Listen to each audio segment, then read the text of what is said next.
जय श्री कृष्ण। मैं तरुण जानी, रेकी ग्रैंड मास्टर, आपका दोस्त, आपका भाई। दोस्तों, बहुत बहुत धन्यवाद आप लोगों का, आप जो हमारा वीडियो इतना पसंद कर रहे हो। दोस्तों, मैं एक एक करके छोटा वीडियो आपके सामने ला रहा हूँ, जिससे आपका जो रेकी का ज्ञान है वो धीरे धीरे करके आप उसको ग्रहण कर सको। तो जो वीडियो है उससे हम समझते जाएंगे कि रेकी क्या है और वो कैसे ये काम करती है। तो रेकी और कुछ नहीं, ईश्वरीय ऊर्जा है, और वो ईश्वरीय ऊर्जा को हम कैसे धीरे धीरे करके हम ग्रहण करेंगे और उसकी राह पर कैसे धीरे धीरे करके जाएंगे। इसीलिए हम ये छोटे छोटे आपके लिए वीडियो ला रहे हैं, और आपका जो है क्वेश्चन वो आपका उसका आंसर आपको मिलता जाएगा, और आप खुद जानने लगोगे कि इसमें कैसे क्या किस तरीके से काम होता है। तो दोस्तों, आज हम जानेंगे कि ईश्वर कहाँ है, कैसे है, इसके बारे में एक छोटी सी जानकारी लेंगे, क्योंकि ईश्वर को जानना पहचानना बहुत बड़ी बात है, और ये ऊर्जा भी ईश्वरीय ऊर्जा है। तो ईश्वर कहाँ है ये आज हम थोड़ा समझेंगे।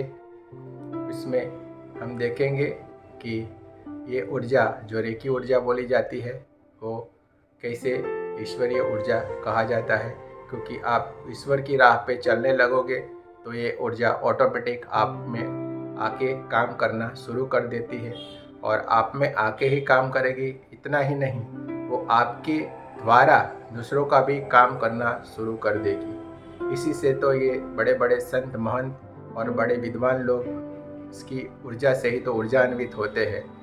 तो देखते हैं आज ईश्वर के बारे में कि ईश्वर कहाँ है। तो दोस्तों, सबको पता है इसी तरह ईश्वर हमारे में ही है, लेकिन हमको उसको महसूस करना पड़ेगा कि ईश्वर कहाँ है, वो हमारे में है। ये सब जानते हैं। आज के ज़माने में छोटे बच्चे को भी आप पूछोगे तो वो तुरंत जवाब दे देगा कि आत्मा सो परमात्मा। लेकिन आत्मा जो हमारे में है उसे हमें महसूस करना पड़ेगा कि ईश्वर जो ऊर्जा है हमारे में, जो आत्मा के स्वरूप में है, तो वो कहाँ है।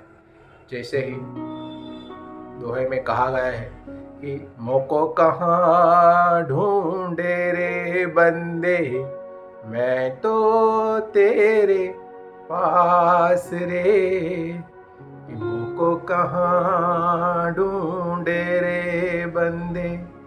तो दोस्तों, ईश्वर को ढूंढने कहीं जाना ही नहीं है, ना मंदिर, ना मस्जिद, ना किसी जगह पे। वो अपने अंदर ही है, लेकिन आपको उसको पहचानना बहुत मुश्किल हो रहा है। जो आपकी सांस से आप पहचान सकते हो। प्राण ऊर्जा यानी सांस जो अपने लेते हैं, सांस छोड़ते हैं, इसी से ही अपना ऊर्जान्वित होते हैं, और ये ऊर्जा ही ईश्वरीय ऊर्जा है। तो दोस्तों, अपने अंदर जो रहा है ईश्वर, उसको हमें पहचानना है। ईश्वर एक ऐसा तत्व है जो अपने अंदर भी है, और समग्र जो पृथ्वी है, समग्र ग्रह है, समग्र नक्षत्र है, समग्र तारे हैं, समग्र ब्रह्मांड है, हर एक चीज में वही तत्व मिला हुआ है। ये 5 तत्व से बना हुआ ईश्वर और 5 तत्व से बने हुए हम, तो हम और ईश्वर कहीं अलग नहीं है। भगवान जो शब्द बना है वो भी इसी शब्द से आपको मालूम पड़ जाएगा कि भगवान कहाँ है। ब यानी भूमि, ग यानी गगन, ब ग वा वाने यानी वायु, न यानी नीर, और अ यानी आकाश, भगवान। तो आप देखोगे, आप भगवान शब्द ये 5 तत्व से बने हुए शब्द है, और 5 तत्व के जो अक्षर है उसी से ही भगवान शब्द बना है। तो आप देखोगे जिस तरीके से एक मूंगफली के अंदर आग भी है, तेल भी है, और सब कुछ है, तो इसी तरह के भगवान का भी है। जिस तरीके से आप मूंगफली को पीसोगे तो उसमें से तेल निकलेगा, और तेल से हम दिया भी जलाते हैं। तो इसी तरीके से ईश्वर की तत्व भी ऐसा है जो हमारे शरीर में है, लेकिन हमें दिखाई नहीं देता है। तो जैसे जैसे आप मेहनत करोगे, उसके राह पर चलना शुरू करोगे, तो तो आपको ईश्वर का प्राप्ति होना शुरू हो जाएगा। दोस्तों, आप देखोगे कि जैसे जैसे आपने ध्यान, मेडिटेशन, भजन, कीर्तन ये सब राह पे आपने चलना शुरू किया तो आपको अच्छे अच्छे लोग मिलना शुरू हो जाएंगे। आपके जीवन में एक से बढ़ के एक लोग आना शुरू हो जाएंगे। आपको आपके लिए कोई भगवान की स्वरूप जो बनाया हुआ है ईश्वर ने, वही कोई सद्गुरु ये आपके जीवन में आएंगे और आपके उस तक पहुंचाने की राह पे आपको ले जाएंगे। क्योंकि कभी हजार हाथ वाला क्या, हजारों हाथ वाले जिसको बोला जाता है, वो ईश्वर कभी खुद नहीं आते हैं। वो किसी न किसी तरीके से अपना कोई बंदा आपके वहाँ पे भिजवाता है और आपको वो अपनी राह पे लेके जाता है और आपकी मोक्ष प्राप्ति की शुरुआत होती है। तो रेकी में भी ऐसा ही है, आपको कोई ना कोई गुरु और आपका जब समय आएगा तो आपको वो राह पे ऑटोमेटिक आपकी यात्रा शुरू हो जाती है। दोस्तों, आप देखोगे कि आपका जैसे जैसे ही समय आता जाता है, इसी तरीके से आपको इस राह में चलने की अंदर से ही आपको इच्छा होने लगती है।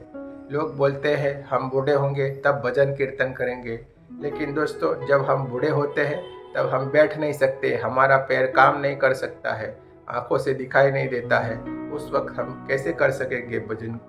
आप समझो, ये शुरुआत से ही हमें करना चाहिए और वो धीरे धीरे लक्षण दिखाई देने लगता है। तो दोस्तों, हम देखते हैं कि जो भी ईश्वर के बंदे होते हैं उनको कुछ करने की ज़रूरत नहीं रहती है। वो क्या करते हैं क्या नहीं करते हैं आज तक किसी को पता नहीं चला है। वो उनका सब कार्य वो ऊपर ईश्वर ही कर देते हैं, ऐसा मानने में आया है और सच में ऐसा ही है। क्योंकि जिसके विष्णु जी को जिन्होंने ले लिया, यानी खुद भगवान को जिसने ले लिया, उनको कुछ करने की ज़रूरत नहीं है, उनका नाम ही काफ़ी है, उनका काम ऐसे ही होता जाता है। तो दोस्तों, रेकी में हमें ये जान लेना ज़रूरी है कि ईश्वर हमारे अंदर है और उनको ही हमें प्राप्त करना है और उनसे ही ये ऊर्जा शक्ति मिलती है। क्योंकि ये ऊर्जा ये भगवान की ऊर्जा है, तो वो जब तक उन्हें नहीं लेंगे तब तक हमें ये ऊर्जा प्राप्त नहीं होगी। तो दोस्तों, हम ईश्वर को कैसे प्राप्त कर सकेंगे?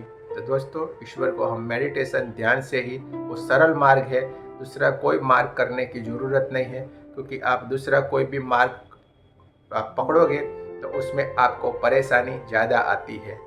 जैसे कि आपने कोई हठ योग किया तो उसमें भी प्रॉब्लम रहता है, आपने कोई दूसरा योग किया तो भी आपको प्रॉब्लम रहता है। क्योंकि शॉर्टकट में कुछ नहीं प्राप्त होता है, मेहनत से ही, सही दिशा में जाने से ही, हमको अच्छा मार्ग पकड़ने से ही हमको अच्छी ऊर्जा और अच्छा जो काम का मिलता है। दोस्तों, हमें अच्छी तरीके से ध्यान करना है, मेडिटेशन करना है, भगवान की भक्ति करनी है, अच्छे गुरु को साथ लेके चलना है, उनके मार्गदर्शन में चलना है, तो आप सही से ही आप अच्छी तरीके से आगे बढ़ पाओगे।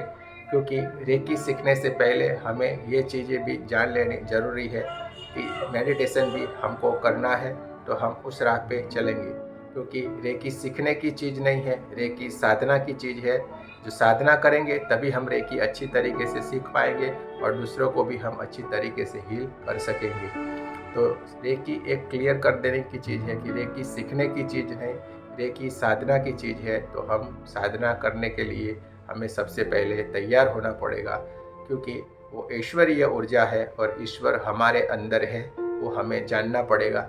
लेकिन वो धीरे धीरे करके आपको महसूस होने लगेगा, क्योंकि उसके चमत्कार भी आपके साथ होना शुरू हो जाएंगे। सबसे पहला चमत्कार तो आपको मैं अभी से ही बता सकता हूँ कि हम जब सुबह में सो के उठते हैं, यही सबसे बड़ा चमत्कार है। क्योंकि वो उसकी ही लीला है, जैसे हम सुबह की एक सांस ले पाते हैं, वरना हम सुबह की सांस ही नहीं ले पाते।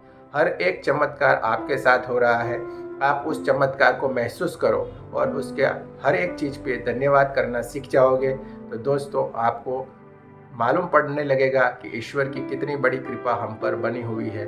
और ईश्वर की कृपा है तभी तो हम ये सब ज्ञान प्राप्त कर रहे हैं और किसी न किसी तरीके से ये ज्ञान कोई न कोई व्यक्ति या वस्तु के माध्यम से हमारे लिए पहुंच रहा है। तो दोस्तों, आज के लिए इतना ही। धन्यवाद, आप लोगों ने हमें इतना रिस्पॉन्स दिया है, और कुछ और आगे और वीडियो लेके आएंगे और रेकी में के बारे में हम आपको बताएंगे। धन्यवाद, शुक्रिया।